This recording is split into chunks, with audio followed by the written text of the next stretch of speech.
Chapter 2. I will stand upon my watch, and set me upon the tower, and will watch to see what he will say unto me, and what I shall answer when I am reproved.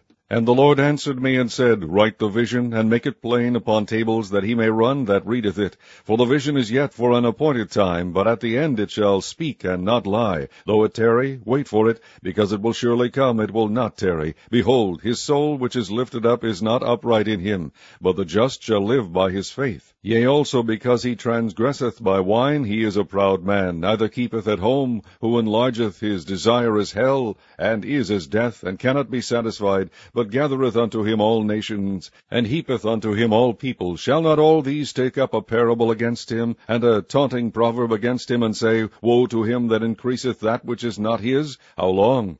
And to him that ladeth himself with thick clay? Shall they not rise up suddenly, that shall bite thee, and awake, that shall vex thee, and thou shalt be for booties unto them? Because thou hast spoiled many nations, all the remnant of the people shall spoil thee, because of men's blood, and for the violence of the land, of the city, and of all that dwell therein. Woe to him that covereth an evil covetousness to his house, that he may set his nest on high, that he may be delivered from the power of evil.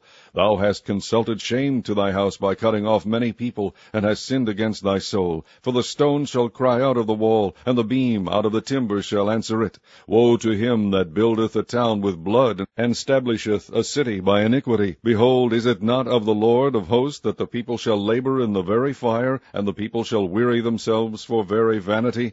For the earth shall be filled with the knowledge of the glory of the Lord, as the waters cover the sea. Woe unto him that giveth his neighbor drink, that puttest thy bottle to him, and makest him drunken also, that thou mayest look on their nakedness. Thou art filled with shame for glory. Drink thou also, and let thy foreskin be uncovered. The cup of the Lord's right hand shall be turned unto thee, and shameful spewing shall be on thy glory.